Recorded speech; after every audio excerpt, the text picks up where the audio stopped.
Super star Rajinikanth அவர்களை பற்றி இளைய தளபதி விஜய் அவர்கள் கூறியதை தற்பொழுது காண்போம். சின்ன வயசுலிருந்தே நான் ரஜினி ரசிகன். வாரத்தில் 4 நாள் ஸ்கூலுக்கு போனால் 3 நாள் ரஜினி படம் பார்த்துட்ருப்பேன். எனக்கு 5 வயசாகி இருக்கிறப்ப ரஜினி சாரோட அன்புக்கு நான் அடிமை படம் ரிலீஸ் ஆச்சு. எப்படியாவது படம் பார்த்துடணும்னு ஆசை. ஆனால் ஸ்கூலுக்கு கட்டடிச்சிட்டு போகிற வயசு அல்ல அது. அதனால் நான் என்ன பண்ணினேன்னா, அப்பா ஷூட்டிங்க்கு போன உடனே எங்கள் அம்மா கிட்ட ரொம்ப அடம் பிடிச்சி மேட்னி ஷோவுக்கு போயிட்டேன். மேட்னி ஷோ பார்த்துட்டு வெளியே வந்ததும் திரும்பவும் ஈவினிங் ஷோ பார்க்கணும்னு அடம் பிடித்தேன். ஒரு போடு போட்டு வீட்டுக்கு கூட்டி வந்து விட்டாங்க. அங்கிருந்து நேரே சுரேந்திர மாமா வீட்டுக்கு போனேன். அவருக்கு நான் செல்ல பிள்ளை. என்னடா திடீர்னு வந்திருக்கேன்னு கேட்டார். அன்புக்கு நான் அடிமை படம் பார்க்கணும்னு சொன்னேன். என்னடா திடீர்னு வந்து சொல்கிறானாரு. இல்லை, கண்டிப்பாக போகணும்னு சொன்னேன். சரி வா, அம்மா கிட்ட போய் சொல்லிட்டு போகலாம்னாரு. இல்லை, அம்மா கிட்ட சொன்னால் திட்டுவாங்க. நான் உங்கள் வீட்டில் இருக்கேன்னு சொல்லிட்டு வந்துட்டேன். படம் பார்த்துட்டு நைட்டு போயிடுறேன்னு. அதே மாதிரி சுரேந்திரர் மாமா கூட போய் 2வது தடவையாக படம் பார்த்துட்டு வீட்டுக்கு வந்துட்டேன்.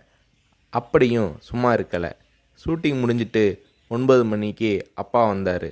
வாடா சாப்பிடலாம்னாரு. எனக்கு பசி இல்லைன்னு முகத்தை திருப்பிக்கிட்டேன். கோபமாக இருக்கிற மாதிரி நடிப்பு காட்டினேன். இல்லை, சாப்பிட்டு தான் ஆகணும். உன் ப்ராப்ளம் என்னன்னு சொல்லுனாரு. அன்புக்கு நான் அடிமைக்கு கூட்டிகிட்டு போனால் சாப்பிட்றேன்னு சொன்னேன். சாப்பாட்டை பரிமாறிக்கிட்டு இருந்த அம்மா என்னை பார்த்து, அட திருடா, என் கூட வந்து அந்த படத்தை மேட்னி ஷோவில் பார்த்துருக்குற மாதிரி முறைச்சி பார்த்தாங்க. சரி வந்து சாப்பிடுனாரு. சாப்பிட்டு முடித்ததும் நைட் ஷோவுக்கு கூட்டிகிட்டு போனார். உண்மையிலேயே அன்னைக்கு மேட்னி, ஈவினிங், நைட் ஷோன்னு 3 தடவை ரஜினி சார் படம் பார்த்தேன். படம் பார்த்துட்டு வந்ததும் அப்பா கிட்ட ஒரு அன்பு கட்டளை போட்டேன். நாளைக்கு நான் ரஜினி சாரை பார்க்கணும், அவர் கூட நின்று ஃபோட்டோ எடுக்கணும்னு சொல்லி அப்பாவோட கழுத்தை கட்டி பிடிச்சிக்கிட்டேன். அடுத்த நாள் காலை நானும் என்னோடய ஃப்ரெண்ட் கார்த்திக்கும் அப்பா கூட போனோம். ரஜினி சார் வாகினி ஸ்டுடியோவில் ஏதோ ஒரு ஷூட்டிங்கில் பிஸியாக இருந்தார்.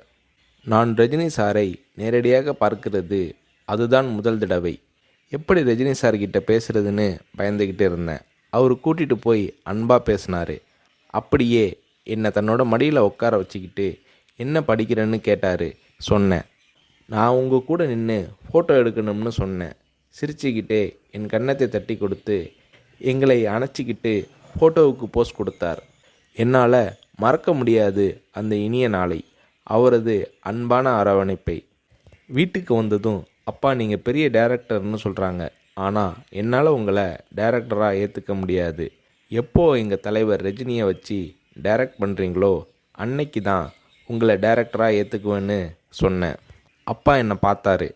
ஒரு ஹிந்தி படம் டைரக்ட் பண்ணுறதுக்காக எங்கள் அப்பா பாம்பே போனார். எனக்கு ஹாலிடேங்கிறதால நானும் அம்மாவும் கூட போயிருந்தோம். மும்பையில் இருந்த ப்ரொடியூசர் பூர்ணச்சந்திர ராவ் எங்கள் அப்பாவுக்கு ஃபோன் பண்ணி கூப்பிட்டதும் அப்பா அவரை பார்க்க போனார். வரும்போது ரொம்ப சந்தோஷமாக இருந்தார். ஹோட்டலுக்கு வந்ததும் என்னை கூப்பிட்டு, விஜய், நான் டைரக்டர் ஆயிட்டேனாரு. ரஜினி சாரை நடிக்க வச்சு டைரக்ட் பண்ண போகிறேன்னாரு. அந்த படம் தான் நான் சிகப்பு மனிதன். நீங்கள் நம்புறீங்களோ இல்லையோ, அந்த படத்தை நான் 17 தடவை பார்த்தேன்.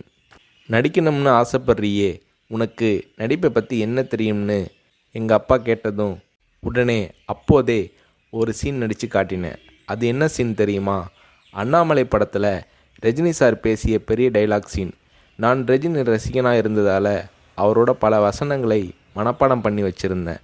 அதில் ஒரு வசனம் தான் எனக்கு உதவியது.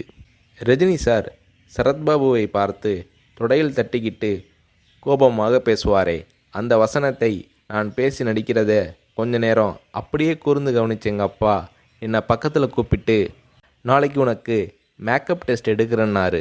அவர் அந்த வார்த்தைகளை சொல்லி கை குலுக்கியதும் எனக்கு சிறகு முளைச்சி ஆகாயத்தில் பறக்கிற மாதிரி எல்லையில்லாத மகிழ்ச்சி பொங்கியது என்று நடிகர் ரஜினி அவர்களை பற்றி இளைய தளபதி விஜய் அவர்கள் கூறுகிறார்.